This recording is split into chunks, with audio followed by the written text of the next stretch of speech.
बच्चों आज हम भिन्न संख्याओं का गुणा सीखेंगे। मल्टीप्लिकेशन ऑफ फ्रैक्शन नंबर्स ये देखते हैं। यहाँ पर हमारे पास कोई भिन्न है, भिन्न होता है हमारे पास। कैसे लिखते हैं इसको? हम भिन्न को लिखते हैं ए अपान बी। ए बटा बी, जो ऊपर की संख्या होती है वो होती है अंश, और नीचे की जो संख्या होती है उसको हम लोग बोलते हैं हर। ये हमारे पास भिन्न अंश और हर से मिलके बनता है। अब इनका भिन्नों का गुणा कैसे होता है? हम ले लेते एक पहला भिन्न ले लिया, मान लो हमने ए बटा बी। दूसरा भिन्न हमारे पास है सी बटा डी।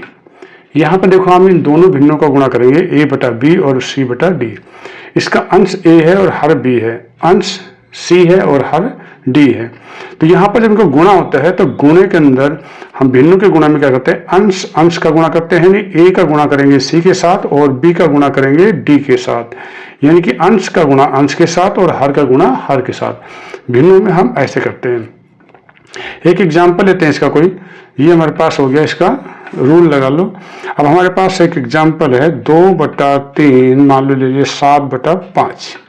अब देखो यहाँ पे कितना होगा? ये 2 और 7 दोनों अंश हैं, ऊपर ऊपर गुणा हो जाएगा, यानी 2 गुणा 7।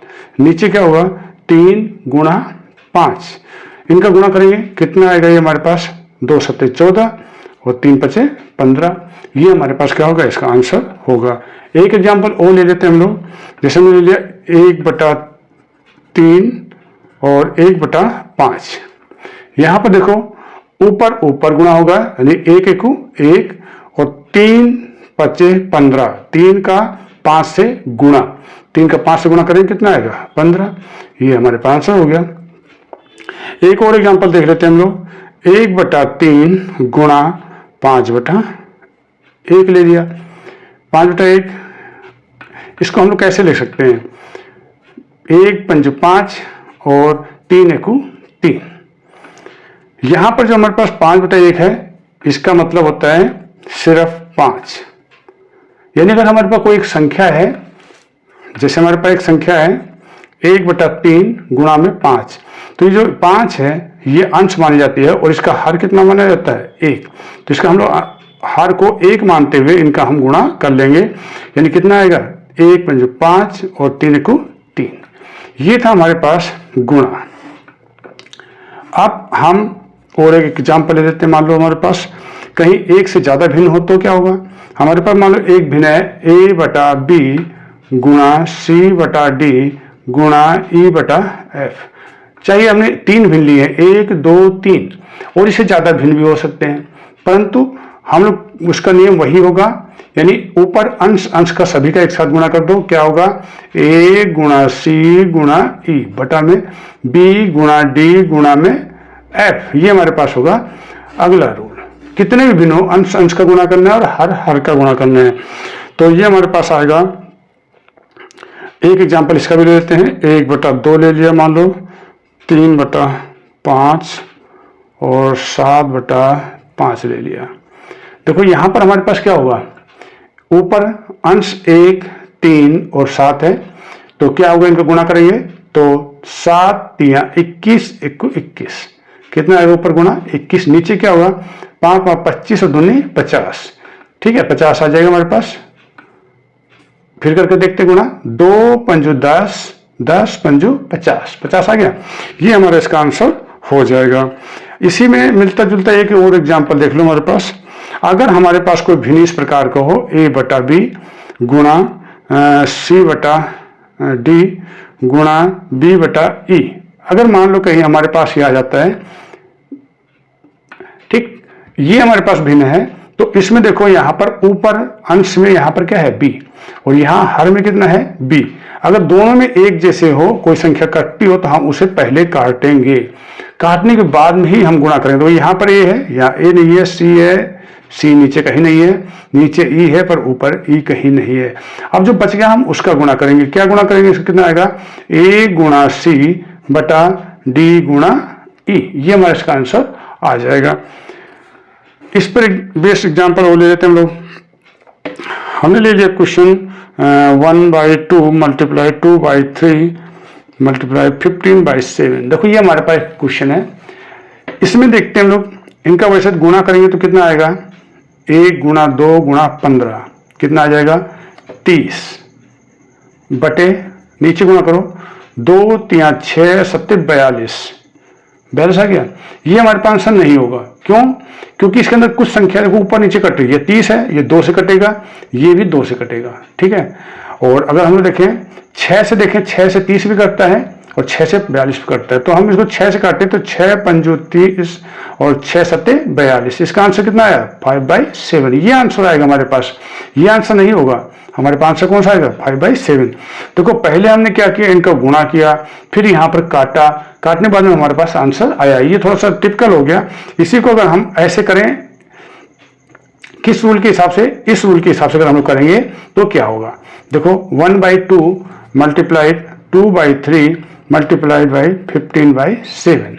देखो यहाँ पर ऊपर 2 और ये भी 2 कट गया। 5 3 देखो 3 से 3 कटेगा और 15 भी 3 से कटेगा। तो इन दोनों संख्याओं को 3 से काट देते हैं। काटें 3 1 3 और 3 5 15। कटने के बाद हमारे पास जो संख्याएं बची वो अंश में हमारे पास 5 गुणा 1 गुणा 1 यानी 5 1 5 और 5 1 5। ऊपर क्या आ गया हमारे पास 5 और नीचे कितना आएगा, 1 कट गए, 1 1 आ गया, क्या बच गया यहाँ पर 7। तो ये हमारे पास क्या आ गया 5/7। तो इसमें पहले गुणा किया फिर काटा, जो टिपिकल हो गया। हमें इसका ही प्रयोग करना है, इस नियम से ही करेंगे तो हमारे पास ज्यादा आसान होगा। यानी अंश और हर में अगर कोई भिन्न कटता है तो पहले उसको काटेंगे। चलो एक एग्जाम्पल और देखते हैं इसमें हम लोग। जैसे हम कुछ लेते हैं, माइनस का ले लिया हमने, मान लो 12/5 गुणा 8/9 गुणा 10/3। देखो यहां पर हमारे पास क्या है, ये माइनस है, ये संख्या प्लस की है, ये संख्या प्लस की, एक ही तो माइनस है, यानी इसका आंसर किस में आएगा, माइनस ही आएगा। ठीक है, अगर 2 माइनस होते तो दोनों माइनस गुणा होकर क्या हो जाते, प्लस हो जाते। तो अगर किसी कई गुणा हो, कई संख्याएं हो, अगर उसमें एक ही माइनस है तो मान के चला करो, अगर एक माइनस है तो उसका आंसर माइनस में आएगा। अगर 2 माइनस हो गए तो उनका गुणा प्लस हो जाएगा। अगर 3 माइनस हो गए तो उनका गुणा, देखो यहां तक तो प्लस हो गया, क्या बचेगा माइनस, तो ये आएगा माइनस। तो 1 माइनस हो, 3 माइनस हो गुणा में, 5 माइनस हो तो उसका आंसर किस में आएगा, माइनस में। अगर माइनस यहां पर कहीं 2 दिख जाए, 4 दिख जाए, माइनस 6 दिख जाए तो उनका गुणा क्या होगा, प्लस में होगा। तो यहाँ पर एक ही माइनस से क्या आएगा, माइनस में आंसर आएगा। अब हम लोग देखते हैं क्या इसमें अंश और हर के अंदर कोई संख्याएं कट रही हैं। तो यहां पर देखते हैं हम लोग, ये 10 है और ये 5 है, ये दोनों संख्याएं 5 से कटेंगी तो काट देते हैं। 5 1 5 और 5 दूनी 10 कट गया। और देखते हैं 3 से, देखो ये 3 से 3 कटेगा और 3 से ये 12 भी कटेगा, काट दो इसको। 3 1 3 और 3 चौको 12, ये भी कट गया। अब देखो ऊपर नीचे कितना है, 9 9 3 से कटता है और 9 से कटेगा। ऊपर से 3 से ये भी नहीं कटेगा, ये भी नहीं कटेगा 3 से, और ये भी नहीं कटेगा। यानी अब कोई ऐसी संख्या नहीं है जो ये किसी से कट जाए। नहीं कटती है तो इनका मल्टीप्लाई कर देंगे। हमारे पास क्या होगा, 4 गुणा 8 यानी 4 8 है 32।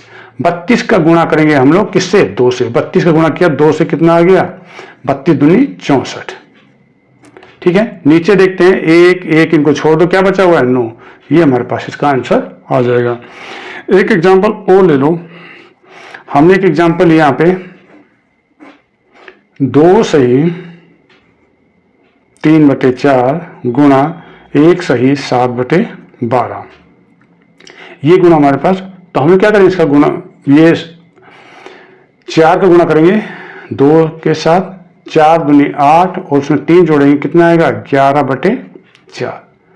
देखो फिर 4, ये 2 सही 3/4 है तो 4 का गुणा करेंगे 2 के साथ, 4 दूनी 8, 8 में ये जोड़ देंगे, 8 और 3 11 ऊपर लिखा जाएगा। और हर में जो 4 था वो 4 ही आएगा। गुणा में इसका गुणा करेंगे 12 1 12 और 12 में 7 जोड़ दिया, कितना है 12 7 19, 19/12। अब हमारे पास वही सिंपल गुणा कर लेंगे। कुछ कट रहा है यहाँ पे, 11 नहीं कटेगा, 19 भी नहीं कटेगा, कितना आएगा 11 का हम 19 के साथ गुणा करेंगे तो 11 99 और 11 को 11 और 9 20, कितना आएगा 209। 12 का गुणा करेंगे 4 के साथ तो 12 चौक 48, ये हमारे पास क्या क्या हो जाएगा, आंसर हो जाएगा। बच्चों ये हमने इसके जो एग्जाम्पल थे दिए हैं, इसके बाद में जो टेस्ट दिया है उस टेस्ट को सोल्व करना और उसी के स्क्रीनशॉट लेके टेस्ट सोल्व करना है और उसके बाद में स्क्रीनशॉट लेके इसके आंसर भी तुम्हें चेक करने हैं।